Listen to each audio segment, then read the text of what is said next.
Alam natin ang tungkol sa mga espiya dahil sa mga napapanood natin sa mga pelikula at nababasa sa mga libro. Pero ang makaharap ang di umano isa sa kanila nakakapanibago. Lawrence na lang daw ang itawag natin sa kanya. Isa sa 3 mga Pilipinong ni-recruit di umano ng China para mang-espiya sa Department of National Defense o DND at sa Philippine Navy kung saan siya nagtrabaho. Lawrence, kamusta ka na? Maayos naman po ako. Pwedeng pakikwento mo kung paano ka napunta sa ganitong sitwasyon. Simula po ng bata ako, may tuturing ko na po yung sarili ko na isang mahusay na manunulat. Madalas po nakakapaglaban ako sa iba't ibang mga eskwelahan. Magaling daw talaga magsulat si Lawrence mula nung high school pa at naging schoolmate niya ang isang nagngangalang Harley na siya rin daw nag-recruit sa kanya para magsulat ng mga essay tungkol sa mga pangyayari at issue sa ating bansa bilang sideline nung siya'y nasa DND na. Senior po siya, first year po ako. Simula po noon, tinutulak na po ako ni Harley na umattend sa mga conference international kasi nakita niya po ang aking potensyal. Hanggang sa makagraduate po ako ng kolehiyo, nag-apply po ako, assistant sa Department of National Defense. Pinalad po ako na makapasok, sinat po ako ni Harley, nangangamusta, gusto niya po makipagkita sa akin. Hanggang sa dumating yung time na nagkita po kami, sa kanya na po inopen yung discussion na willing daw po ba ako mag-part-time job. In-endorse niya po sa akin ito, then nagsusulat daw po siya doon ng mga editorial. Naghahanap siya ng marirecruit sa iba't ibang opisina, ahensya ng gobyerno. Magkano ba yung inaalok niya sa'yo? Ang una pong alok kasi sa akin, nasa 4 digits po. Partner ang tawag daw sa kanya ni Harley, pati na ng handler o kausap nito. Bagamat meron daw pagdududa si Lawrence sa mga ipinagawa sa kanyang pagsusulat, aminado siyang naengganyo siya sa dagdag kita na alok ni Harley sa bawat isinusulat niya. Lalo't tinutulungan daw ni Lawrence ang kanyang pamilya at meron din siyang sakit. Medyo naging skeptical ako. Ngunit nung sinabi niya na mas malaki ang kanyang kinikita doon sa pagpa-part-time niya kaysa sa mismong trabaho niya, doon na ako nagsimulang maging interesado. Bilang panganay na nagpapaaral ng 2 pang kapatid at meron din po akong sakit. Nagdadialysis po ako, may iniinom po akong gamot. Sobrang halaga po sa akin ng bawat sentimo na kinikita ko. Simple lang naman daw ang mga ipinasulat sa kanya nung una. Batay din lang sa mga nababasa hanggang hinihingan na raw siya ng mas marami at mas malalim at sensitibo ring impormasyon. Isa na rito, yung pumuputok na balita noon na magkakaroon ng destabilization. Nung puntong iyon, sinabi ko sa kanya, Ate Harley, hindi po ba ako madedehado dito? Ngunit sa mga salita ni Ate Harley na, ilang taon ko na ginagawa to, magto 2 years na, naging panatag ako. Aside doon na hindi makikilala yung pangalan ko dahil hindi naman ni-request ng handler niya ang mga details ko. Pwedeng malaman, Lawrence, kung ano yung sinulat mo tungkol sa destabilization. Nung puntong pong iyon, gusto pong malaman ng handler na kung ano yung thoughts ng DND. Ngunit bilang isang technical na assistant lamang, wala akong maisulat. Doon ko po sinimulang gamitin yung talento ko na magsulat ng mga bagay na mukhang totoo, ngunit hindi. Bawat current events na naririnig sa news, gusto po nilang sumulat ako tungkol doon. At sumusulat po ako doon as if I am telling this as an insider. Hanggang sa dumating na po sa punto na gusto na po nilang malaman kung ano po ang plano ng DND tungkol sa West Philippine Sea. Nalipat kalaunan si Lawrence ng trabaho mula Department of National Defense. Napunta siya sa Philippine Navy na ikinatuwa raw ni Harley at ng handler nito na nagngangalang Scott na sa pagkakaalam ni Lawrence, isang dayuhan. Nagbigay po sila ng bonus dahil andun na siya sa mga interest na gusto namin pag-usapan, which is yung West Philippine Sea. Gaano ka-specific? Ano yung mga interest nilang impormasyon? Gusto po nilang makuha ang plano ng Navy tungkol sa RORE. Yung rotation and resupply Yes po. missions ng Opo. Navy sa West Philippine Sea, Opo. tama ba? Opo. Ito yung kung kailan magpapalit yung mga shift ng mga sundalo na nakadeploy doon. Tama po. Katulad ng mga nasa BRP Sierra Madre, ang barkong nakasadsad at binabantayan ng ating mga sundalo sa Ayungin Shoal malapit sa Palawan na nakapaloob sa EEZ o ang Exclusive Economic Zone ng Pilipinas. Kailangan ng RORE para makapagrelyebohan ang mga sundalong Pilipino at mabigyan din sila ng supplies. Pero madalas hinaharang ang mga ito ng mga barko at sundalo ng China.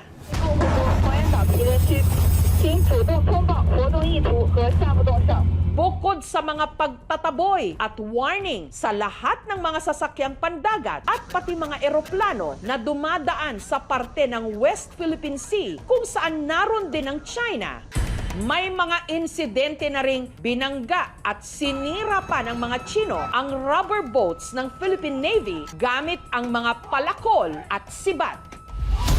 Sa isa pang insidente, June 17, 2024, petsang hindi malilimutan ni Lawrence, isang sundalong Pilipino ang naputulan ng daliri nung nagkagirian ang mga barko ng Pilipinas at China. Tinatanong nila kung maa-activate ba ang Mutual Defense Treaty at gusto nilang malaman kung ano ang susunod na rules of engagement. Doon na rin po nagsimula mag-init sa akin si Ate Harley at Dahil? si Handler. Kasi wala silang mapupulot na something more dahil most sa mga nasulat ko is galing lang din sa public articles and sources. Direct message ni Handler, your partner from the Navy is incompetent. His articles are repetitive. He should be ashamed because we helped him through his dialysis. Nanunumbat na. Opo. Pagkatapos ng ganitong mga insidente, naging mas masidhi pa raw ang paghingi ni Scott ng impormasyon mula kay Lawrence. Mas tumindi ang pressure sa kanya. Hanggang sa dumating yung punto na nakapagbigay ako ng iilang dokumento na mula sa isang opisina sa Navy na hindi naman classified. Laking tuwa nila nung sinabi, uy, nice, may nakuha akong papel. Then simula po noon, na-transfer na po yung komunikasyon ko mula kay Ate Harley. Dinirekta na po ako sa Handler. Kay handler na mismo. Opo. Sasabihin ko man nakakahiya. Yung inggit ko po kay Ate Harley. Kasi po si Ate Harley nakapagpundar po ng bahay, nakapagpundar po ng sasakyan. Kada buwan, every 2 months nakakapag-travel. Sobrang sama lang ng loob ko na ilang taon ko nang ginagawa to pero hindi pa rin nabibigay din sa akin yung mga pangako nila. Pagkakataon din daw na natatakot si Lawrence na mabuking sa kanyang pinaggagawa. Lalo na nung minsang na-hack ang computer system ng Philippine Navy, bagamat iginiit ng Navy na wala naman daw nakuhang top secret na impormasyon sa insidenteng yon. Nung nalipat po ako sa Navy, sumakto po na may balita na pumutok na civilian na nakapagbigay ng access sa domain ng Philippine Navy, ICT. Takot na takot po ako nun. All this time, nakausap mo itong si handler, tapos sa mga hinihingi niya sa yung impormasyon, medyo maselan. Alam mo ba kung sinong nasa likod nitong si handler? Kung anong bansa? Simula po nung nagtatanong po sila tungkol sa internal na usapin ng department, alam ko na po sa sarili ko na parte po sila ng gobyernong China sa pagkuha ng impormasyon mula sa Pilipinas. 3 taon daw tumagal ang sideline ni Lawrence sa pagbibigay ng impormasyon kina Harley at Scott. Napaka-komplikado pagka binasa mo yung mga spy novel at saka yung mga movies, may mga code. Dito, sa naging takbo ng operations ninyo, paano kayo nag-uusap? Nung una po, Telegram. Paano kayo nagkakabayaran? Nung una po, pinapadala sa akin ni Ate Harley via GCash. Sa mga kasunod po na buwan, through food delivery service. Sa loob po noon, merong pagkain naman po, pero sa ilalim po, may sobre. Aside po doon, meron din pong bag drop. Bag mismo na may pera? Opo. Ihuhulog saan? Madalas po iiwan sa package counter ng mga sikat na mall or sa locker service na available na malapit. So binibigay lang yung code Opo. sa'yo. Magte-text lang po sa akin kung anong oras pwede i-pick up. Malaki ba? Bakit bag? Nagre-range lang po ng 4 digits pero minsan po kapag yung mga output na ginagawa ko, pag nakikita nila na medyo kakaiba, almost dumadaan po sa 5 digit. In-explain ba sa'yo kung bakit from GCash o fund transfer naging food delivery na tsaka mga bag drop na yung palitan ng pera? Para iwas daw po sa mga paper trail. Hanggang nadiskubre na nga siya sa tinatawag na ITP o ang Insider Threat Program ng NSC o ng National Security Council ng gobyerno. Hindi nag-iisa si Lawrence sa kanya di umanong pang-iispiya sa gobyerno at sa defense and military establishments. May pinangalanang Allison na nagtrabaho rin daw sa DND at isang pinangalanang Danny na ayon sa interview ni Chino Gaston ng GMA News na ang kinuhanan di umano ng impormasyon ay kaibigan niyang tiga Philippine Coast Guard. Hindi ako member. So, parang naano ko na lang yun kasi mas malaki yung ibibigay nila pagka nalaman nilang nasa loob ka. Dahil sa tiwala niya sa akin, sir, na nakuha ko yung account niya. Then, sa cellphone, sir, is may dual messenger. Nilagay ko din, sir, yung account niya, sir. Bale, hawak ko yung cellphone niya para lumabas yung authentication. So, dinidelete ko yun, sir, para di niya makita. Ito niya, sir, napansin. Binigyan pa raw si Danny ng cellphone na siya lang daw dapat niyang gamitin sa pagtawag sa handler niyang nagngangalang Peter. Cellphone na merong laman na games. Okay. Special games na kailangan ng code para mapasok ko yung communication na andun sa game. Ako lang, sir, nakakabuka. By code. Katulad ni Lawrence, si Danny ay hiningan din daw ng impormasyon tungkol sa mga RORE. Interesado lang sila, sir, sa RORE mission, sa visit ng ibang bansa sa Palawan, lalo na yung ASEAN. So, siyempre, sir, hindi ko alam talaga yon. So, dahil nga sa malaki nga yung bibigay na pera, nagsimula na ako, sir, magkalkal ng malalim na impormasyon. Para sa akin, hindi yung coincidence, sir, na kasi nabigay ko yung details ng RORE mission. Yung binangga nila yung ano. Tapos malaking halaga pa yung ibinigay niya sa akin. Na hanggang ngayon, sir, natatakot pa rin naman ako, sir. Kasi di ko alam kung anong pwedeng gawin nila. Sabi po ni Scott, meron daw po ba akong kakilala from the National Security Council? Kung meron daw po ba akong kilala from National Task Force West Philippine Sea? Kung meron daw po akong kakilala from PCG, more network daw. So obviously, they were digging up more information. Mas gusto nilang lumawak pa yung network nila. Opo. Tama. Hanggang sa dumating po yung isang punto na may gusto siyang malaman about sa isang brigade ng Philippine Navy. Ito daw po yung 40th Navy Brigade. Anong gusto niya malaman? Gusto niya pong malaman kung sino ang commander, saan ito nakabase, kung meron daw po akong kakilala na contact person na pwede ko pong makausap tungkol po doon. Wala po talaga akong alam. First time ko lang po marinig yun. So, ang ginawa ko po, parang katulad po ng dati, gumawa na naman po ako ng sulat na kuro-kuro. Hanggang sa naipasa ko na po yun, galit na galit po si handler. Dahil, Tumawag po siya sa akin out of nowhere, sabi, I think you're just fooling us. I know this 40th Navy Brigade. I know the function of them. But what you wrote is completely false. Sabi ko, what made you say that? Sabi niya, I have this another partner from the AFP and he wrote me this. I'm just trying to revalidate from you. pero klaro na may iba pa siyang kausap pala. Klaro po. Pag sinabi yung partners pala, mga spies din yun. Opo. So parang, anong impression mo doon? Parang ilan kaya ang involved sa ganitong gawain? Sa totoo lang po, ma'am, wala po akong ideya. Sa bawat text niya sa akin, kinukumpara niya ako sa partner niya from the PCG. PCG is Philippine Coast Meron Guard? po. Okay. Meron din daw po siyang partner sa AFP. Armed Forces of the Opo. Philippines? Okay. Then marami pa daw pong iba. Kung sina Lawrence, Allison at Danny, mga sibilyan, may isa ring pinangalanang Charles na opisyal pa raw ng Navy na sinubukan din daw i-recruit para maging espiya. Pero tumanggi ito at nagsumbong daw agad sa kanyang superior. Ang salaysay ni na Lawrence, Allison, Danny at pati na ni Charles, masusi raw inimbestigahan ng Armed Forces of the Philippines o ng AFP. Si Rear Admiral Roy Vincent Trinidad ang itinalagang spokesman ng AFP para sa mga issue patungkol sa West Philippine Sea. Anong reaction nyo nung na-confirm nyo ho na meron ngang mga espiya ang China na mga nagtatrabaho pa sa military establishment at sa gobyerno? Number one, I could not say surprised. I shall say, caught off guard. Na totoo pala meron. Number two, ako'y natuwa na nasabat ng ating program. Na nahuli agad. Nahuli ng ating program.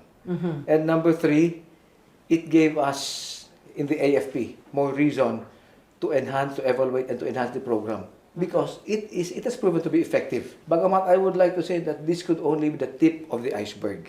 Pwede hong ikwento nyo, kahit in general terms lang, paano nyo na-discover? Yung kanyang lifestyle, hindi tugma sa kanyang income. Hindi tugma sa kanyang family income, yung magulang niya. Yung kanyang schedule, may madalas na office hours nawawala or off-office hours may tinatagpo pa na hindi naman niya family o close friend. Yung kanyang pagdala ng mga documents, hindi naman siya allowed o authorized to handle those documents. Pero may mga nakikita sa kanyang possession. Yung kanyang pag-communicate, paggamit ng secretive ang paggamit ng communication, mga cellphones niya. So these are indicators or red flags that should make people aware na baka itong taon to is involved in something nefarious. The National Security Council should really be on top of the situation alongside the Department of National Defense, Philippine Coast Guard, and Philippine Navy kasi nga dapat meron talaga tayong maayos na counterintelligence measures regarding this issue. The fourth was approached. Ayon kay Rear Admiral Trinidad, may mga lehitimong paraan para mangalap o kumuha ng impormasyon ang mga bansa. Information gathering, information exchanges is a normal part of statecraft. We have established mechanisms to exchange information with our partners and allies. Pero malinaw daw na pursigido ang China sa pang-iispiya nito sa Pilipinas at hindi na lang sa karagatan o sa mga isla ang napanghimasukan nila sa loob na mismo ng gobyerno at militar ng Pilipinas. At kung dati dayuhan ang mga espiya, ngayon di umano mga Pilipino na. So related ho itong mga na-discover nyong espiya dun sa mga nangyayari sa West Philippine Sea, dun sa mga iba pang mga attempts nila to spy on the Philippines, and even yung nangyari po kay Alice Go. Yes, related yan. We just have to connect the dots. Nothing happens in isolation.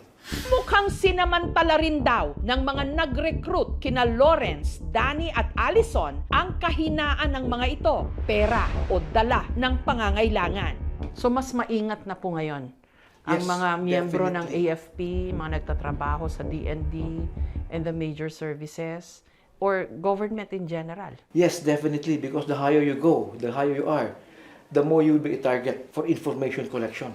When we say who are potential targets or the vulnerable sectors, everybody is because everybody has a weakness. At pag nakita sa profile ang weakness mo, yun ang maging approach sa'yo. If you're a politician, it could be a promise of we'll take care of your social media campaign. Po pwede yun. Sinubukan naming makakuha ng interview sa embassy ng China pero wala pa silang tugon. Ngunit sa isang pahayag, mariin nilang tinututulan ang paratang na nang espiya ang China sa Pilipinas at meron na itong na-recruit na mga Pilipinong espiya. Nananawagan ngayon ang AFP sa mga mambabatas na baguhin at dagdagan ang mga batas laban sa espionage o pang-iispiya. Gayon din sa iba pang mga katulad ni na Lawrence na nagbibigay o nagbebenta di umano ng impormasyon sa mga dayuhang masama ang pakay sa ating bayan. Sa Pilipinas, meron tayong batas regarding espionage. So ito ay sakop ng Article 117 ng ating Revised Penal Code at ng Commonwealth Act number 616. Under Article 117 ng Revised Penal Code, pinarurusahan dito yung espionage. Ito yung mga hindi otorisado na papasok sa mga fort, naval, warship, or military establishment para kumuha ng confidential information na may kinalaman sa depensa ng Pilipinas. Ang penalty dito ay imprisonment, pagkakakulong, from 6 months and 1 day up to 6 years. Pagdating naman sa Commonwealth Act 616, pinarurusahan dito yung obtaining unlawful information or pertaining to be obtained information affecting national defense. Ang penalty dito ay imprisonment na hindi lalagpas ng 10 years at pwede ding patawan ng fine na hindi lalagpas ng 10,000 pesos. Ngayon, kung dinisclose mo yung confidential information na to, sa ibang bansa in order to create injury to the Philippines or para magkaroon ng advantage yung ibang bansa, pwede ding magkaroon ng penalty, mas mataas, imprisonment up to 20 years kung ginawa yun during peacetime. Pero kung ginawa yun during wartime, mas mataas ang penalty, which is imprisonment up to 30 years. Ito bang pagkukwento mo sa akin at sa kanila, kung kaninong poder ka napunta ngayon, of your own volition? Hindi ka pinilit, Opo. hindi ka puinersa, hindi ka tinakot na magsalita. o magkwento? Willing po ako. And talagang gusto ko na rin po talaga magbalik loob. Tanggap mo sa sarili mo na spy ka for China against the Philippines. Natanggap ko rin po. And that's treason, di ba? Pagtatraidor yon sa sarili mong bansa. Ano masasabi mo doon? Hindi ko na po maibabalik yung mga nagawa ko, ma'am. Yung tama and yung best na lang po na gagawin ko is, ito po, sinurrender ko po sarili ko sa kanila, sa gobyerno.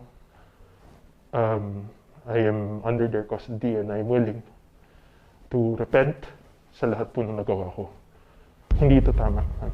Kaya nagsisisi ako sa lahat. Tutulong po ako sa gobyerno para matigil po ito. Baka meron kang gustong sabihin dun sa mga katulad mo na nahulog sa patibong nitong network na nagbuo ng network of spies dito sa Pilipinas.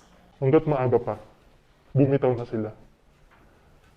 Hindi ko man sila makontrol sa kung ano man yung pangangailangan nila sa buhay. Pero alam ko po, ma'am, na alam din nila within themselves na yung ginagawa nila yung mali. Ang best thing na magagawa na lang po nila is to stop and to submit, to cooperate with the government. Kung ano man po nalalaman nila, sabihin na nila, makipag-ugnayan na po sila para matigil na. Sa ating mga kababayan, who have knowingly or unknowingly worked with a foreign entity na they would like to get out of this, I would like to say that the AFP has a program to help them. Approach us, inform us to the tip line of the Insider Threat Program. We will take care of you.